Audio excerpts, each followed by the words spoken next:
لیژنەی ئامادەکردنی پرۆژەی دەستور بۆ ڕاپرسی داوای 3 مانگی تر دەکەن بۆ تەواوکردنی کارەکانیان.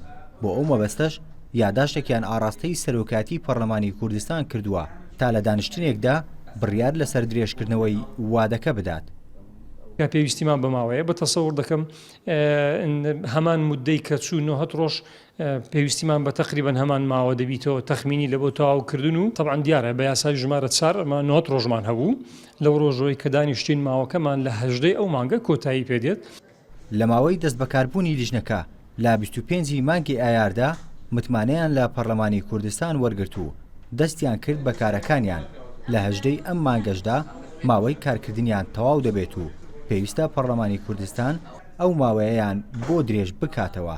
بەپێی زانیاریەکانی NRT درێژکردنەوەی ماوەی لیژنەکە لەگەڵ ئەو دانیشتە نایاساییە دەبێت کە بڕیارە لەسەر پرۆژە یاساکانی هەموارکردنەوەی یاسای سەرۆکایەتی هەرێم بەر لە 19 ئاب ئەنجام بدرێت.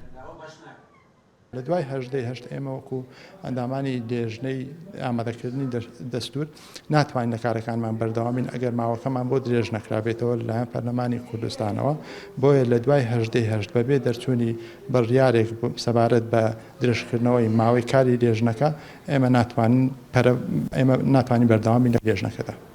لە سەرەتای دەست بەکاربوونی لیژنەکەەوە 54 دانیشتینیان ئەنجام داوە و 74 مادەیان نووسیوەتەوە و زیاتر لە 200 ڕێکخرا و نوێنەری پێکاتەوە کەسایەتیەکانیان بینیوە کە تێبینی و سەرنجیان هەبووە لەسەر ئامادەکردنی دەستور.